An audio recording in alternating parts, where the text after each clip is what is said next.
Estou aqui com o João Barroso, um estudante de Ciência Política do ISCTE. Já temos as nossas cervejas e hoje vamos falar de propriedade intelectual. Vamos lá a isto.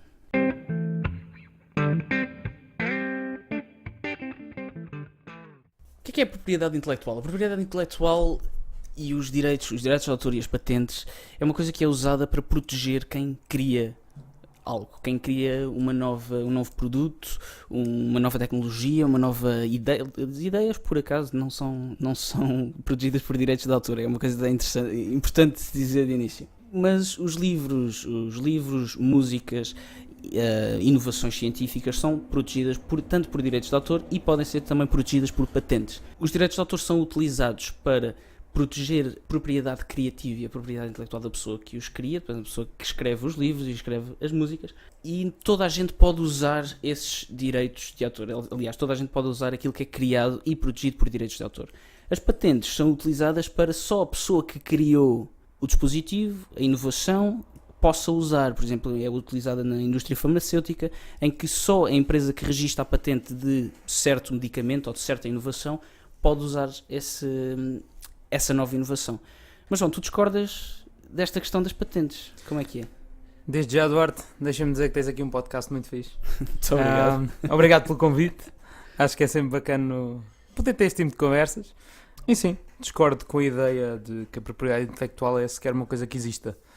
Porque a ideia parte sempre, ou pelo menos tem tendência a partir sempre, da ideia de defender o pequenino, defender o novo, defender aquele que não tem capacidades económicas para pôr uma ideia cá fora. E portanto isto supostamente é uma ajuda para conseguir mais ou menos pô-lo no mercado e poder usufruir até e ter lucro baseado na ideia ou no projeto que acaba por conseguir pôr cá fora. Agora o que acontece? E como libertários nós sabemos isso bem, quando o Estado vem em nome de um bem comum ou de uma proteção dos fraquinhos ou uma proteção daqueles que estão na escala social, de certa forma, ou na escala económica mais baixa, a ideia do Estado é sempre ajudá-los. Claro que, independentemente das intenções que essa intervenção tenha, traço geral, a coisa não corre como é suposto. Eu diria até mesmo que as patentes podem até ter começado com uma ideia altruísta, com uma ideia do bem comum, mas acabam sempre por... E aliás, a indústria que nós temos hoje em dia, por exemplo, na música ou nas próprias editoras, mesmo que não seja só de música, a ideia principal que eu vejo a acontecer e aquilo que eu acho que se verifica na nossa sociedade é que as patentes e estas copyright laws, pondo assim de forma genérica, servem para proteger os monopólios. Claro que a versão mais estadista da coisa é sempre que o Estado é que impede que as corporações se vão tornar corporações monopolistas ou oligopólios ou coisas do género. Claro que a vertente libertária da coisa diz sempre que estes monopólios, estes oligopólios só se mantêm porque têm a força do Estado do lado deles, seja através dos subornos, seja através... Aliás, o próprio crescimento do Estado é uma ideia que tanto a esquerda como a direita, aqui depende um bocadinho de como é que se define os termos, mas a origem dos monopólios, acho que ninguém é a favor de monopólios em geral. Ou pelo menos aqueles monopólios que nós vemos na tecnologia ou na indústria da música e tudo mais, acho que ninguém é propriamente a favor de se manter o monopólio. No entanto, as soluções acabam sempre bastante diferentes. Eu diria até que todas estas copyright laws e tudo mais, não é o caso que nós temos neste momento para aí Sony, Warner Bros., a Disney e a Universal, são sensivelmente as quatro grandes produtoras e tudo mais na indústria da música. Eu acho que não é coincidência, porque de facto acho que não estamos num livre mercado no que toca quando estamos a falar de música ou na distribuição da música, principalmente a distribuição da música, e acho que é bastante interessante, o Jeffrey Tucker fala disso. Às vezes nem sequer é tu teres o direito, o copyright por si só, às vezes é o direito de distribuição que acaba por interessar a muitas destas corporações. Aliás, o Jeffrey Tucker fala do primeiro livro que ele lançou, salvo errar o primeiro, ou qualquer coisa do género, em que ele exigiu no momento à empresa: eu quero os copyrights disto. E na altura nem sequer lhe apresentaram muita oposição e disseram perfeitamente: ok, pode ser, os copyright podem ser teus totalmente deste livro. Não foram para a empresa, foi para ele, não foi para a distribuição, foi mesmo para ele. Exatamente, o copyright fazia parte... Portanto, a patente para todos os efeitos era do Jeffrey Tucker. O problema é que depois, quando ele falou com o advogado dele, é que o advogado dele disse que ok, mas tu tens o direito de distribuição, que acaba por estar muito associado às próprias patentes, e ele disse que nem sequer fazia ideia do que é que ele estava a falar. E depois, quando foi ver o contrato, de facto, a parte da distribuição estava toda, fazia toda a parte dela daquilo que a empresa tinha previsto como um aproveitamento, de certa forma.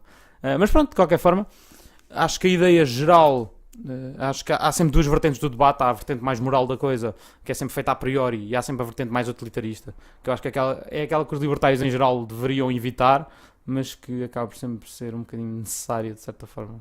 Não conseguimos sempre fazer o debate com socialistas e tudo mais, não conseguimos fazê-lo sempre numa forma utilitária, numa forma moral, aliás, a priori, mas acabamos por entrar nesta vertente utilitária da coisa. E, portanto, eu acho que há aqui, pelo menos, duas formas de debater a coisa.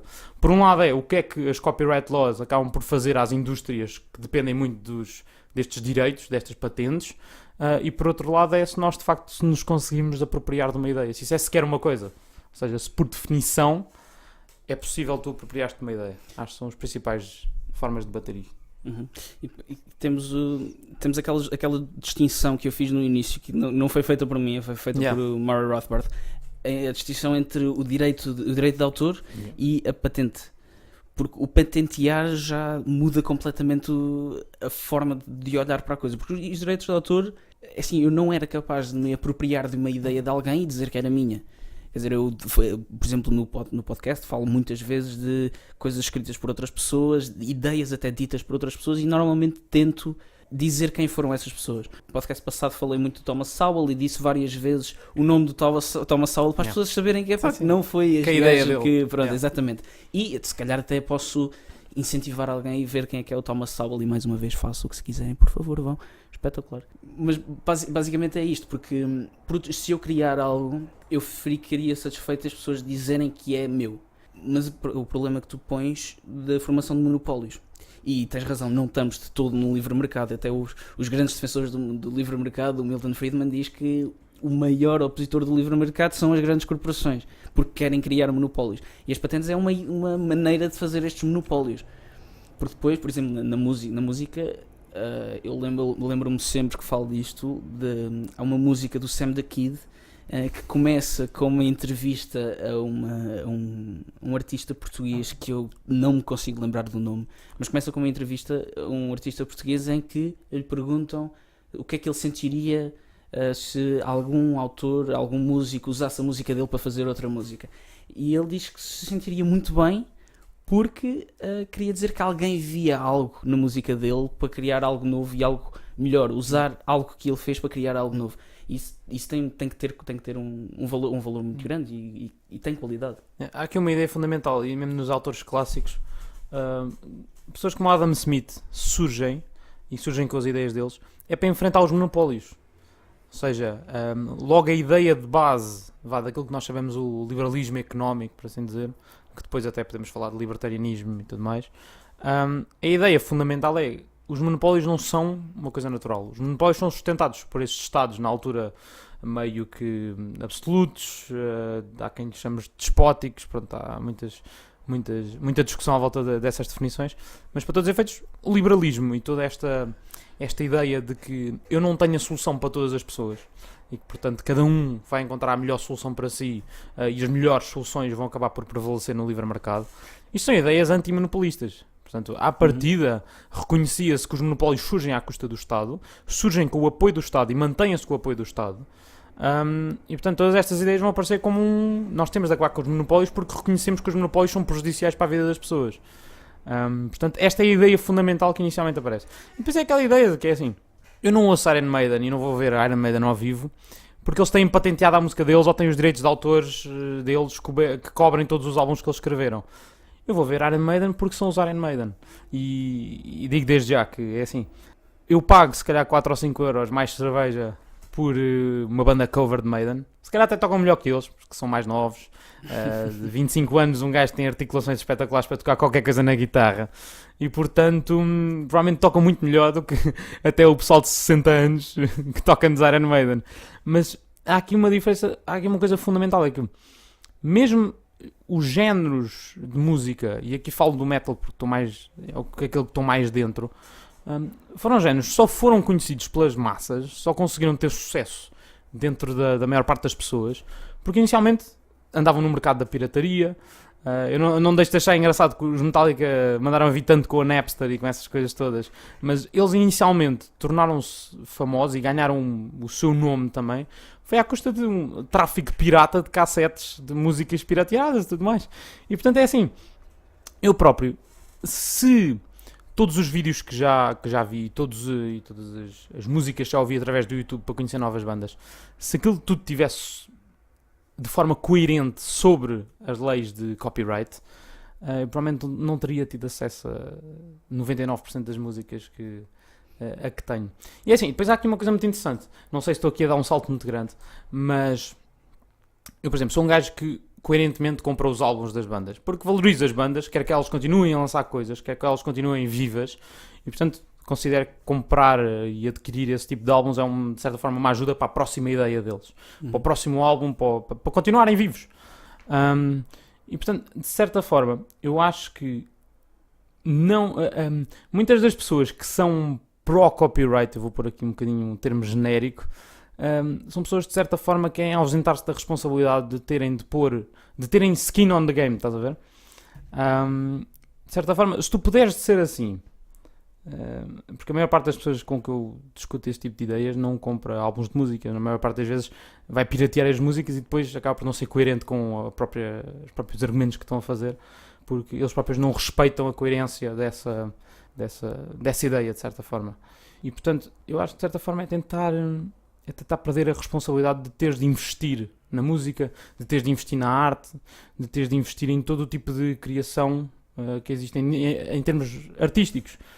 Porque, atenção, ser contra o copyright não é, aliás, pelo contrário, a maior parte das pessoas se calhar generalizam e dizem que, mas assim as corporações vão conseguir vão conseguir simplesmente copiar músicas e pô-las nas massas, vão conseguir copiar ideias de livros e pô-las nas massas, e portanto não vão permitir que o pequenino consiga e esse dinheiro nem vai necessariamente para quem produz realmente a música, não vai necessariamente para os músicos. Tem as grandes empresas, por exemplo, no YouTube. O YouTube é uma coisa que já paga as bandas, mas depois tens uma empresa muito grande que é a Vivo, que tem os direitos da maior parte dos videoclipes de quase todas as bandas que existem, e esse dinheiro não estou a dizer que as pessoas das bandas vivem mal, as pessoas que têm as grandes bandas não vivem de todo mal. Exato.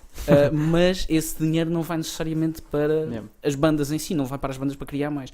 E agora eu espero não ser preso por causa disto, mas até há pouco tempo atrás 99% de toda a música que eu ouvia era pirateada. Toda a gente sabe o que é o LimeWire, o uTorrent, toda a gente sabe o que é isso. E aliás, de antes, eu lembro-me bem de estar com os Nokias antigos a passar músicas por infravermelhos na escola. Toda a gente fez isto, né? E isto é de facto uma violação dos direitos de autor. Não estamos a comprar aquilo, as músicas foram sacadas de alguma maneira e depois estamos a passar ao pessoal por infravermelhos. Se calhar muita gente já nem sabe o que é infravermelhos. Não era muito simples de passar músicas por infravermelhos. Mas depois também tem outra coisa. Por exemplo, falaste de Iron Maiden. Já fui ver Iron Maiden e eu tenho... Ok, peço imensa desculpa, Maiden, mas eu saquei a discografia completa da Iron Maiden. Não gastei um cêntimo para comprar nada dos Iron Maiden, mas fui vê-los, depois comprei uma t-shirt deles à loja deles e entretanto já comprei álbuns deles. Portanto, eu primeiro descobri a banda por causa do meu pai e do meu primo, descobri a banda, pirateei a banda, basicamente roubei a banda, se todas estes direitos de autor roubei, e depois ainda vamos àquela parte do fazer algo com a música dos outros, aquela parte mais de criação intelectual, mas nesta parte eu primeiro descobri a banda, fui ver o que é a banda, saquei os álbuns da banda, gostei, fui ver e comprei. E isto é uma maneira, eu acho que de certeza que eles não diziam mal de mim por se soubessem que eu fiz isto, né? E isto acontece com muitas coisas. E cada vez mais, hoje já não faço tanto isto porque já tens coisas como o YouTube em que tens toda a música que existe, está no YouTube, com vídeo também. Tens o Spotify e o Spotify já é pago e outra vez não vai necessariamente logo para a banda, vai para as empresas que trabalham com o Spotify.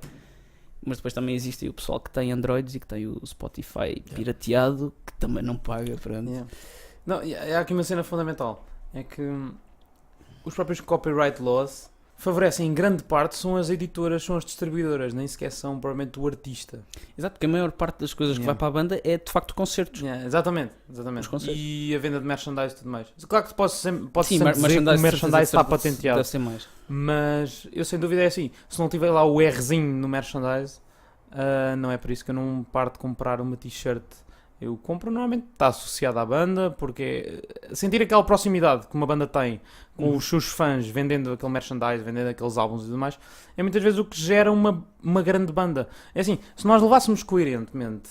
E é publicidade, para Não, a banda. exatamente. Mesmo que nós estejamos a comprar uma camisola dos Maiden, ou dos AC/DC, compramos nos Ciganos, que é feito por alguém, custou 5€, nós estamos a fazer de facto publicidade à banda. Depois alguém vai ver, olha, aquele gajo gosta dos AC/DC, vou ouvir outra vez. E aí estamos a ajudar a banda de certa forma. Não, e é assim, e de certa forma, se tu fores aplicar de forma coerente toda esta coisa mesmo o pagamento de royalties, para quando alguém toca qualquer coisa ao vivo de uma outra banda e ganha dinheiro com isso, não esquecer que todas estas bandas que agora, por exemplo, os Kiss, o Gene Simmons tem qualquer coisa, está sempre a mandar vir porque o rock já não é o que era, à custa da pirataria e à custa dos fãs não comprarem álbuns. Mas ele não se pode esquecer que ele chegou a este ponto, ele chegou ao ponto de ser o establishment do rock à custa de pirataria de música, à custa de ser um mercado paralelo até àquele que era a música na altura, tu podes dizer legalizada, de certa forma que se regia com as regras do jogo, de certa forma, o jogo legal neste caso. E portanto, eu acho que nem sequer depende. As bandas, houve uma altura que viviam mais da venda de álbuns do que agora, mas as bandas em grande parte sempre viveram dos concertos. E sempre tiveram grande exposição à custa foi de trocas ilegais, de cassetes e de CDs e de músicas e tudo mais. É assim, eu compro tudo o que é álbum de banda que gosto. Claro que é assim, às vezes também abro o YouTube, ouço uma música, não gosto da música e não compro o álbum. Isso também acontece. Mas aliás, isso é o melhor escrutínio que o mercado pode ter. É tu teres a música aberta às pessoas, as pessoas vão ouvir, as pessoas pensam no que aquilo lhes diz, pensam... se gostam ou não, se vale a pena o investimento. Bem, no meu caso, Iron Maiden, é assim, a discografia dos Iron Maiden, eu já não lembro quantos álbuns é que são, o meu irmão por acaso sabe, mas são montes de álbuns. Aquilo que eu já contribuí para Iron Maiden, tendo em conta que já os vi, pronto, uma vez ao vivo, os álbuns, praticamente quase todos deles, incluindo alguns álbuns ao vivo. O investimento que eu já tive em Maiden, e que a maior parte, e mesmo na cultura do metal é muito fixe ver-se isso, há muito aquela coisa de ajudar as bandas, porque o metal sempre foi uma coisa um bocado... fora do establishment. Também há metal establishment, mas isso é outra história. Não é música que passa nas rádios. Exato. A partir daí é logo um bocadinho fora do establishment. Mas há muito esta cultura que eu acho bastante interessante e que de facto valida música que é boa e música que consegue legitimar-se ao longo do tempo, de certa forma. Aliás, não deixa de ser interessante o século XX, que é quando finalmente as patentes e os copyrights começam a ter relevância. Todos os novos estilos de música que aparecem com coisas novas, com coisas inovadoras, com ideias que de facto quebram com as regras que existiam na altura, coisas que de facto dizem qualquer coisa às novas gerações, são sempre esses novos estilos de música são sempre aqueles que quebram com a regra do copyright laws. Começou com o jazz nos anos 20, passa pelos anos 50, 60, quando começa com o rock, lá para o final dos anos 70, 80 temos o metal. Claro que entretanto temos cada vez menos corporações. Há uns tempos eram os Big 7 ou Big 8, agora já são os Big 4 ou qualquer coisa do género. E portanto a tendência é isto acontece em vários estilos musicais, não é? Que, por exemplo, acho que o primeiro álbum de Maiden, acho que se chama mesmo Iron Maiden, para 1980, que tem 4 músicas. É 80, E foi passado por imensa gente e foi pirateado. E eles cresceram com esse álbum. Que é o primeiro, são só 4 músicas, não é de todo aquilo que é a banda hoje, mas eles crescem porque esse álbum é passado de boca em boca. E, por exemplo, um estilo musical que ganhou muito com isto foi o hip-hop também nos Estados Unidos, porque o hip-hop eram as mixtapes, as cassetes, e o pessoal passava cassetes, dava cassetes àqueles, aos amigos, e tudo era passado. Não havia dinheiro envolvido, não havia direitos de autor envolvidos, não havia nada que estava registado, nada que... E tens pessoas, por exemplo... O Notorious B.I.G., Tupac, Eminem crescem desta maneira.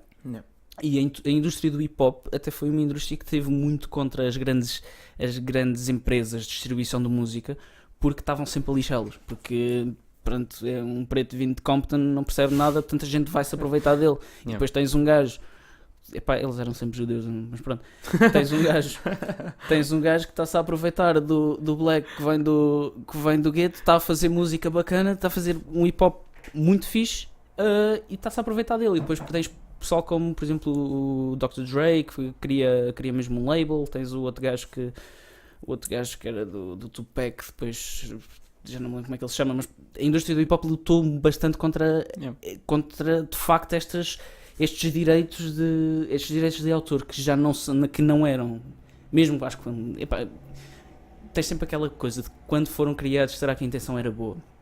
A intenção até podia ser boa, mas depois é usado para outras coisas. E era usado não para dar dinheiro ao artista.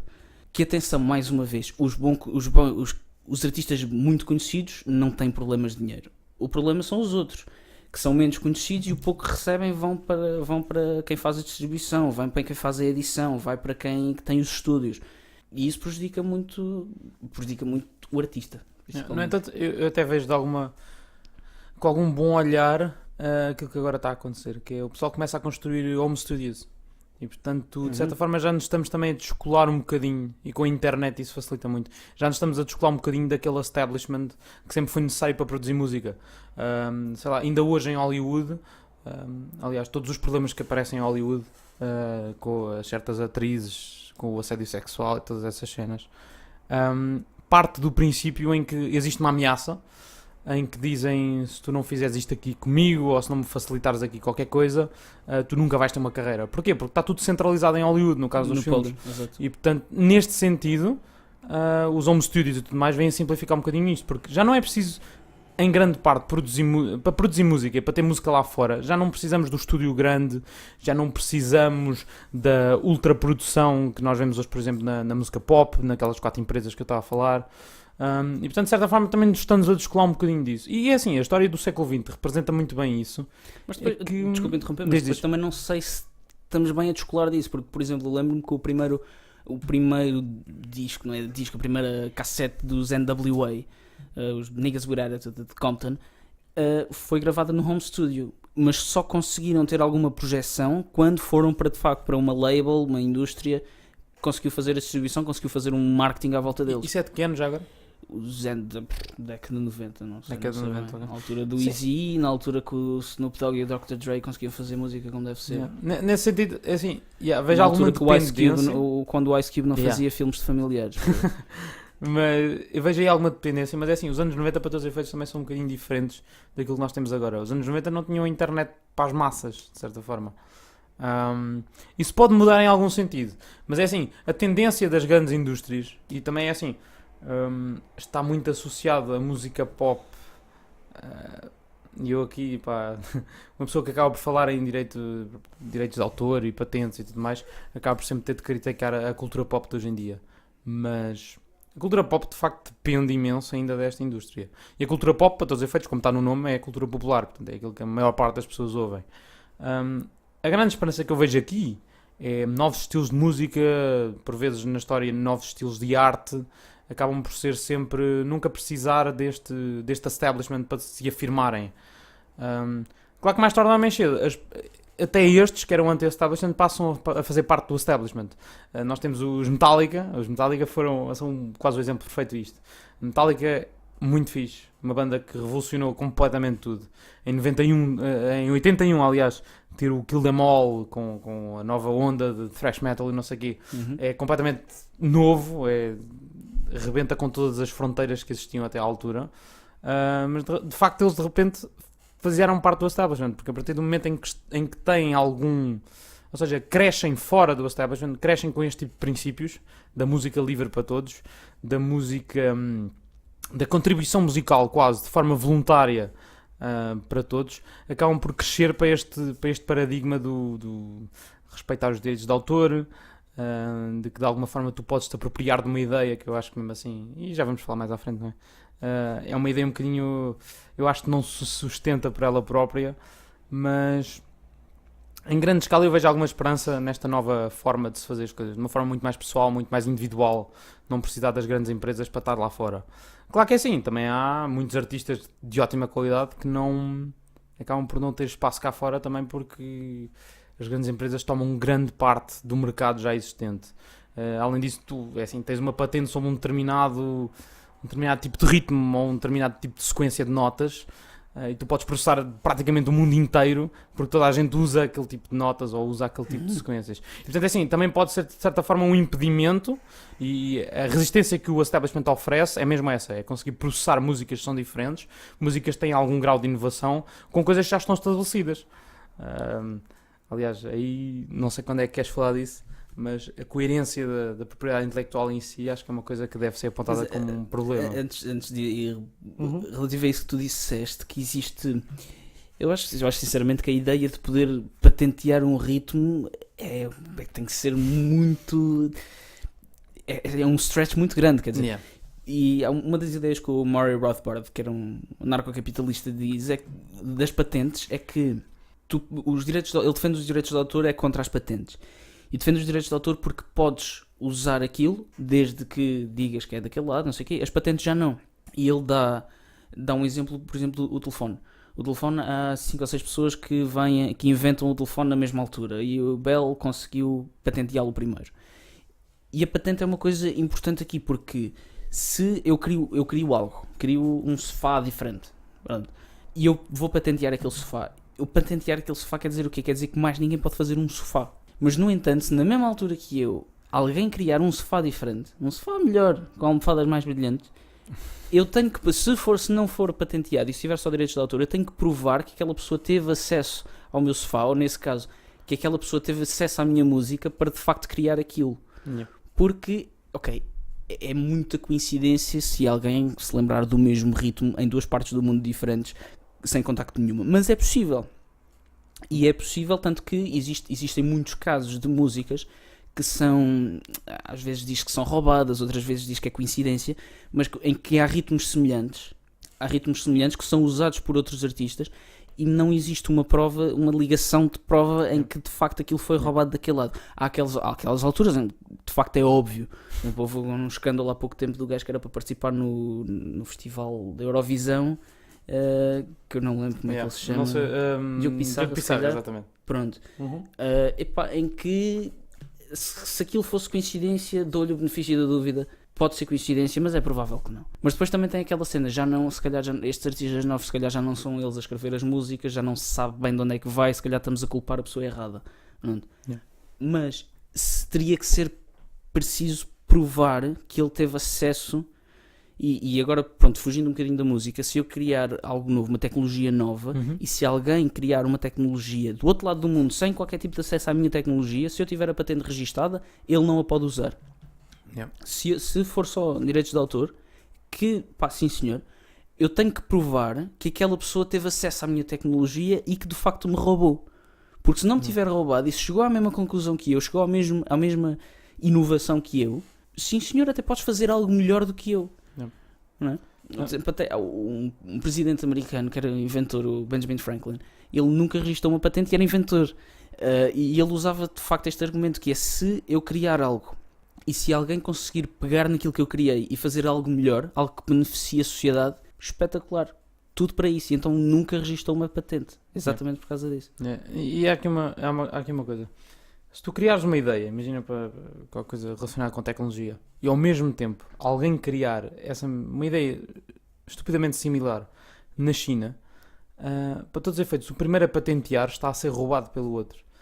Eu acho que isto há algum problema de definição, porque é assim, não tendo conhecimento, como é que tu roubas? É quase como um roubo no qual tu não tens conhecimento. O roubo genérico que nós pensamos é uma pessoa ter uma carteira, está a passar no metro ou qualquer coisa do género e alguém rouba-lhe a carteira. E portanto, mesmo que tu não notes no momento, vais notar mais à frente. O que acontece aqui, e mesmo é logo um problema de definição, pelo menos é mais ou menos a forma como eu vejo, é que tu podes estar a roubar alguém sem saber. E portanto, eu acho que parte logo de um problema a priori, portanto, logo a forma como se conceptualizou a propriedade intelectual. Além do mais, isso também parte de um princípio de que todas as formas artísticas de expressão têm de ser originais.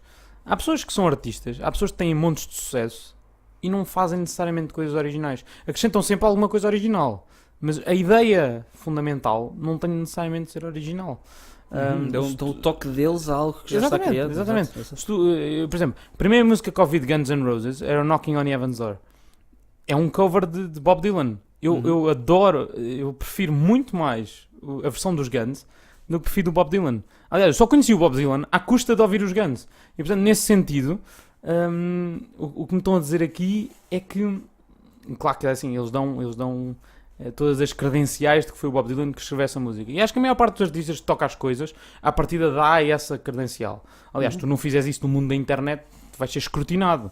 Sim, há uma música extremamente famosa que é o Hurt de Johnny Cash, que é um Yeah. cover dos Nine Inch Nails. Exatamente. E eu por acaso até prefiro os Nine Inch Nails porque vejo mais emoção, mas até o gajo dos Nine Inch Nails diz: esta música já não é minha, agora é de Johnny Cash. Não, e se tu aplicares coerentemente tudo o que envolve royalties e tudo mais, a bandas cover, que agora estão a aparecer por aí, coitadas dessas bandas covers, normalmente vão tocar para bares de forma totalmente gratuita, para ganhar alguma exposição.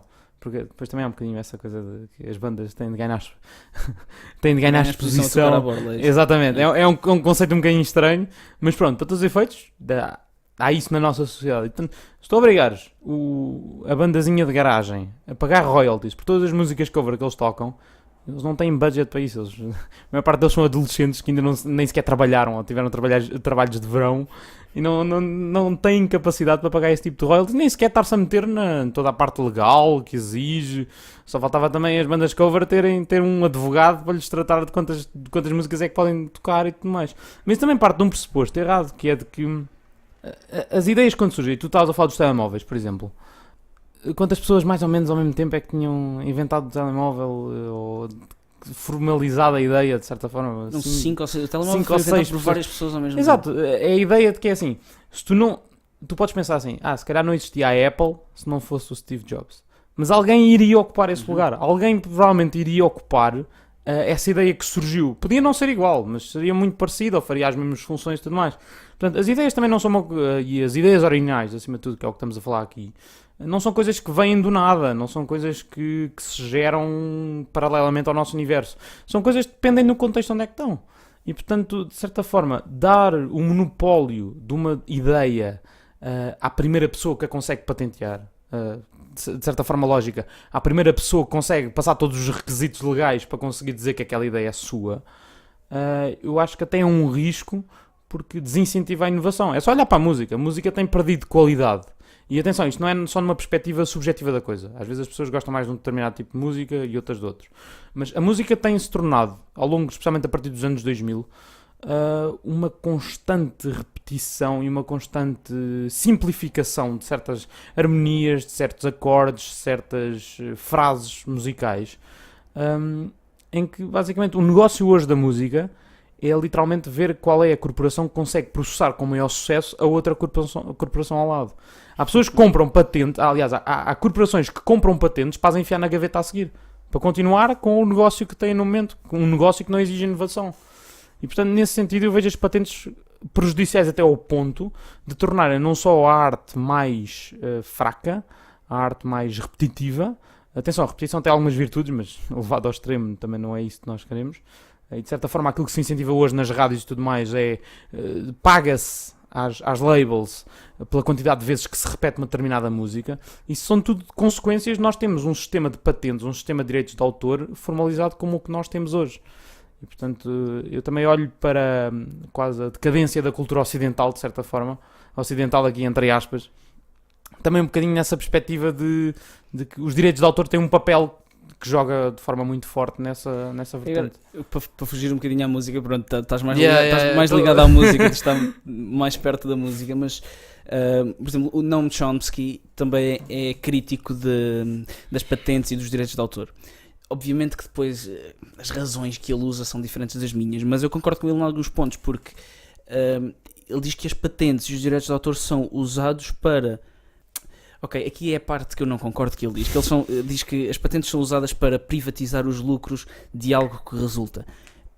E ele, pronto, dá aquela ideia de que a maior parte do investimento nas ciências, nas inovações, são feitas pelo público. E dá o exemplo do computador e da internet, que é errado porque acontece durante a guerra. Obviamente, toda a gente sabe que durante a guerra é a altura em que a sociedade mais evolui. Há uma que é destruída, há outra que floresce e evolui, quem ganha. E os Estados Unidos ganharam e realmente evoluíram muito. O computador e a internet é algo que aparece nesta altura. Mas a partir desse momento, e depois obviamente vem a parte do Chomsky que diz que é tudo pelo lucro e que o lucro é imoral para ele, portanto tirem as vossas próprias conclusões. Isto diz ele. Obviamente que se tu fores fazer algo e não tiveres lucro para fazer, tu não vais ter incentivo para o fazer. Isto é parte que epá, ele e muita gente deste lado do espectro ideológico não percebe que o lucro não é necessariamente mau, porque, por exemplo, três pessoas que mudaram e estão a revolucionar o mundo e que já revolucionaram o mundo: Bill Gates, Steve Jobs e Elon Musk. O Bill Gates e o Steve Jobs são milionários, têm empresas milionárias. Tinham o Steve Jobs, tinha uma empresa milionária. Mas ficaram milionários pelo simples facto de que nos deram coisas que nós queríamos e que estávamos dispostos a pagar por elas. Obviamente que o iPhone hoje são 1600 euros e ninguém precisa de um iPhone de 1600 euros. Sejam estúpidos, comprem um Xiaomi, custa 300 euros e faz a mesma merda, né? Agora, o Bill, é para os patrocinadores. O Bill Gates, se eles percebessem português, o Bill Gates de facto revolucionou o mundo, fez lucro com isso, né? E o lucro foi um grande incentivo para isso.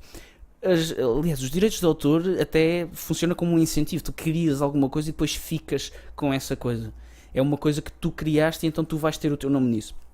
Mas essa coisa só vai de facto... Tu só consegues ser rico. A maior parte das pessoas pode ser rico por corrupção. Isso é um assunto completamente diferente. Mas a maior parte das pessoas só conseguem enriquecer se tiverem algo que as outras pessoas querem ter. E o Bill Gates foi uma pessoa que fez isto. Que revolucionou o mundo criando coisas novas. E a indústria dos computadores, hoje toda a gente tem um computador. Yeah. Por causa do trabalho dele. E o Elon Musk. E é outra parte que o Chomsky falha, que a maior parte do investimento é público e depois os privados ficam com os lucros por causa das patentes, as corporações vão lá buscar. Epá, não é bem assim. Tudo bem que o público faz muito investimento e faz. Especialmente nos tempos de guerra. Exatamente, especialmente nos tempos de guerra, que é o exemplo que ele dá. Mas, por exemplo, a partir daí, o Elon Musk tem sido a pessoa no mundo que tem feito mais para ir para as energias renováveis, para os motores elétricos. Criou uma empresa que é a Tesla, que são carros elétricos, toda a gente sabe, não sei porque estou a explicar o que é Tesla, mas pronto, carros elétricos, está a melhorar o ambiente e está de facto a fazer alguma coisa para melhorar a nossa vida. Agora, eu não sei se ele fazia a mesma coisa se toda a gente quisesse dar só, sei lá, 10 euros por um Tesla. Ele não tinha lucro, perdia o incentivo para fazer isso. Portanto, ele de facto está a ficar rico, mas criou algo. Criou algo, estamos a dizer. E pronto, as patentes são... Os direitos de autor são usados para isso. As patentes já é uma coisa um bocadinho diferente, porque, por exemplo, uma empresa farmacêutica vai patentear um medicamento. E se esse medicamento for a cura para algo, a empresa farmacêutica tem essa patente e não a vai libertar. Ou seja, esse medicamento até podia salvar alguns milhares de pessoas, mas a empresa não acha que é... A aspirina, não é? Acho que tem uma patente vitalícia sobre acho que é o medicamento deles e tudo mais. Acho que é a aspirina que pronto, não sei isso, mas pronto. Mas nesse aspecto até é interessante. Não sei se sabes da Silk Road. O gajo que depois americano que foi preso à custa de... Eu acho que ele trabalhava na Deep Web ou uma cena assim. E vendia todo tipo de drogas, mas também vendia no meio daquilo tudo medicamentos. E acho que ele transacionava, foi dos primeiros que usou Bitcoin. O que acontece com o gajo é que ele já está preso, acho que é prisão perpétua lá nos Estados Unidos, mas ele facilitou a vida de montes de pessoas, porque ele não pagando o preço da patente de certos remédios, ele conseguia vender esses remédios de forma muito mais barata. E o pessoal, para curar certas doenças mais graves e tudo mais, recorria ao site dele, recorria à Silk Road e adquiria todo esse tipo de medicamentos e tudo mais, não tendo de pagar o preço exorbitante do monopólio da patente, né? E portanto, de certa forma, não deixa de ser engraçado que isso é quase o exemplo óbvio de como as patentes não ajudam a pessoa comum. E até certo ponto ele acaba por transmitir uma ideia geral. Claro que pronto, agora está preso e não vai conseguir fazer grande coisa, mas ele é assim um dos primeiros incentivos que eu vejo da internet ser toda esta experiência quase descentralizada de transmissão de informação. Ele acaba por ser uma das primeiras experiências de transmitir às massas por um preço muito mais razoável, não pagando o monopólio da patente registado na entidade estatal mais próxima, consegue transmitir à maior parte das pessoas um medicamento que praticamente ninguém conseguia pagar. E há um exemplo perfeito que eu até agora esqueci-me de dizer, de que o não existir, não é o não existir patentes nem direitos de autor, mas é o poderes usar uma coisa que alguém faz para criares uma coisa tua. Há um exemplo perfeito disto que é o Silicon Valley, porque o governo americano queria criar 2 centros tecnológicos muito grandes. Um seria na Califórnia, um na costa este e um na costa oeste. Um na Califórnia, que depois ficou conhecido como Silicon Valley, e um no Massachusetts. Então houve muito aquilo de empresas hub, que recebem várias empresas, houve muitas empresas a serem criadas, e as empresas no estado do Massachusetts acabaram por ir à falência. E em Silicon Valley não. E porquê? Porque em Silicon Valley, primeiro, tinhas poucos direitos de trabalho. As pessoas podiam, não era direitos de trabalho, é proteções para os trabalhadores. E as proteções dos trabalhadores às vezes magoam os trabalhadores, porque estas pessoas podiam sair das empresas e criar uma empresa no dia a seguir no mesmo ramo. E hoje isso já não acontece, que as pessoas assinam contratos e dizem nos próximos 2 anos não podes trabalhar na área. Na altura não. E na altura tu podias simplesmente roubar, entre aspas não, roubar literalmente o conhecimento que uma empresa tinha, abrir a tua empresa no dia a seguir, criar algo novo e depois eventualmente se calhar até vender aquilo que tu criaste à empresa de onde saíste. E isto aconteceu imensas vezes. A Google, a Amazon, a IMB, a Apple, são tudo empresas que cresceram com isto. A Google é um exemplo perfeito, porque uma grande parte das empresas que a Google compra são empresas que foram criadas por ex-trabalhadores da Google, que saíram da Google e disseram, eu vou usar aquilo que aprendi aqui e vou fazer algo. E pronto, depois eventualmente a Google compra, e aqui depois temos aquelas partes de será que se está a criar um monopólio? Que está, mas o argumento principal nesta parte é exatamente esse, da propriedade intelectual que é usada para fazer algo melhor. E então Silicon Valley, ao contrário do que aconteceu no Massachusetts, que acabou, que já não existe nada lá, o que aconteceu em Silicon Valley é que tens imensas empresas que, como estavas a dizer há bocado, também se tornou o establishment da cena. Nasceram imensas empresas, emprego, conhecimento científico, investimento, tecnologia, e de facto mudou o mundo. E é assim, tu não, por definição, não te consegues apropriar de uma ideia, porque assim, as ideias são ilimitadas, partindo desse pressuposto que as ideias são ilimitadas. Mas agora se tiveres uma ideia que alguém já teve e alguém mas de facto, pela lei portuguesa as ideias não são protegidas por direitos de autor. Exatamente. Mas se com a tua ideia criares o produto, imagina que tens uma ideia para criar um produto, um sapato com luzes, tens uma ideia para criar um sapato com luzes, se alguém já tiver feito esse sapato com luzes e se patentear, qualquer sapato que tu fazes com luzes já não o podes fazer. Imagina que alguém até fez, existem até sapatilhas com luzes. Cada vez que o pessoal mete o pé no chão, acende a luz. E tu queres fazer um salto alto com luzes. É diferente. Se calhar é mais difícil pôr o sensor no salto do sapato alto e não sei o quê, mas não o podes fazer, porque o essencial da questão é sapato com luz. Também já não podes fazer, não podes inovar a partir daí. O problema também é a linha arbitrária que se define para dizer o que é que pode ser patenteado e o que é que não pode ser patenteado. Porque eu estou sempre um bocadinho a voltar à música, mas agora vou tentar dar um exemplo de arte. Por exemplo, Van Gogh.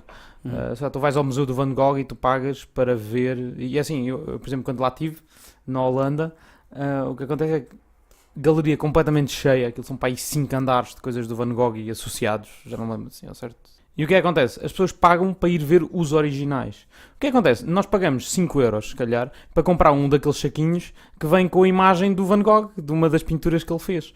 Portanto, não está só em causa o produto em si. Se for o produto em si, eu compro um daqueles saquinhos, recorto e simplesmente penduro na minha parede.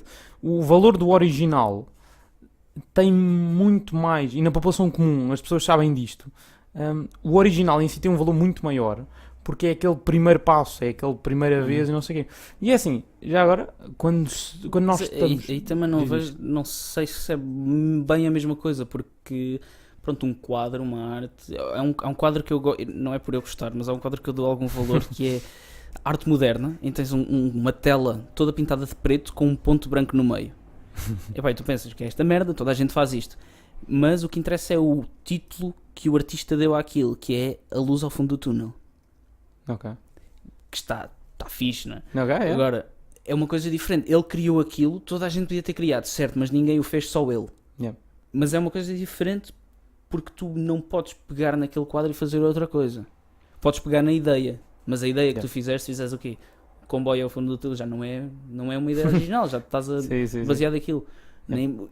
Acho que a parte mais essencial aqui é, por exemplo, o Elon Musk está a fazer motores elétricos e conseguiu pôr uma data de empresas concorrentes da indústria do automóvel que estavam há imensos anos, a Ford, a Mercedes, a BMW, até a Porsche, conseguiu pôr essas empresas a ter que competir com ele e a ter que investir em motores elétricos.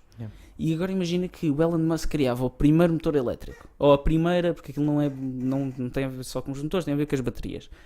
Portanto, ele criava uma primeira bateria e eu não sou engenheiro, tenho um amigo que hei de convidá-lo para vir cá também falar exatamente disto. Mas imagina, tens umas baterias feitas pelos componentes X e X e vais patentear isso. E és a Tesla. O que acontece é que a Mercedes, a Porsche, todas estas empresas concorrentes, a Ford, o que seja, já não podem utilizar aquele componente X e X para fazer a bateria, porque já está patenteado. A sorte foi que o Elon Musk, eu acho sinceramente que ele é boa pessoa e não está a patentear estas coisas e até incentiva as outras empresas a ir à procura disso. Não, mas é engraçado como é que se define a tal linha que divide as coisas. Exato. Ou seja, tu tens de ter um critério. E na lei eu acho que o critério é fundamental e o critério convém ser coerente, porque senão vai acabar em coisas como desigualdade perante a lei, vai acabar em coisas como injustiças que são causadas à custa de todos estes misunderstandings, de certa forma.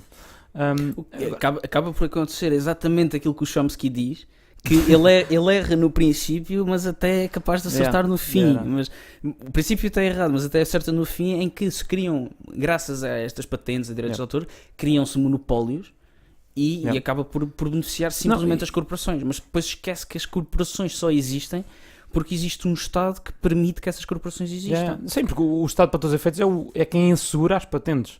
Se tu não tiveres uma autoridade centralizada a garantir estas patentes, não há patentes, ponto final. Aliás, o objetivo das patentes até é ser universal.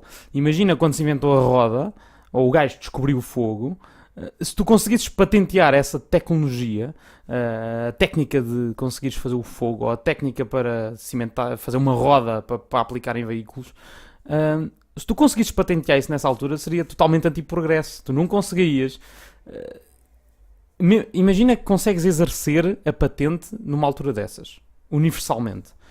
Se só uma pessoa é que tem o direito, porque de alguma forma meio arbitrária, conseguiu descobrir a tal roda, simplesmente tu não tens inovação. Se calhar tens inovação na cidadezinha onde ele criou a roda, mas todo o mundo que precisa de rodas para inovar, para conseguir transportar as coisas mais rapidamente, para ter maior maleabilidade, fazer todo o tipo de tarefas diárias, para todos os efeitos, a patente, dando o monopólio de uma ideia a uma entidade, a uma pessoa, vai ser anti-progresso. Porque toda a gente que quer usar essa ideia, quer melhorá-la, por exemplo. Tu vais a ver o que é uma roda na cultura europeia, ou por exemplo uma roda na cultura asiática ou africana, e são coisas que são mais ou menos, até têm alguma diferença, mas têm um princípio base. Se tu monopolizares o princípio base, tu estás logo ali a quase cortar as pernas de culturas, a cortar as pernas de outras sociedades para conseguirem progredir ao longo do tempo com este tipo de situações. Mas de qualquer forma eu vejo as patentes como uma... E aqui falando das patentes especificamente, não propriamente dos direitos de autor, tenho as patentes como o garante dos monopólios. Porque em última instância, e com um novo tipo de economia que nós temos hoje em dia, totalmente globalizado, a chamada economia mista globalizada de certa forma, eu acho que tu chegaste a um ponto em que finalmente de forma mais coerente tu consegues aplicar as patentes e de forma mais destrutiva até, porque tu universalmente consegues processar pessoas por terem a mesma ideia que tu ou tentarem usufruir da mesma ideia que tu ou de forma parecida. E portanto, de certa forma... Sem ter sequer qualquer tipo de maneira de provar que aquela pessoa sim, utilizou da tua invenção. É o mais arbitrário ainda, é quem é que vai conseguir decidir quem é que criou primeiro ou quem é que não criou primeiro. Um gajo qualquer no Nepal, quem é que sabe quem é que ele criou primeiro ou não criou. Um bocadinho por aí. Pronto, e acho que podemos até ficar por aqui, que isto já está até é extenso demais. João, muito obrigado por teres vindo. Agradeço. Sempre que cá quiseres voltar, pronto, é uma conversa espetacular. Adoro, muito obrigado. Ótimo. A vocês, um brinde e até ao próximo domingo.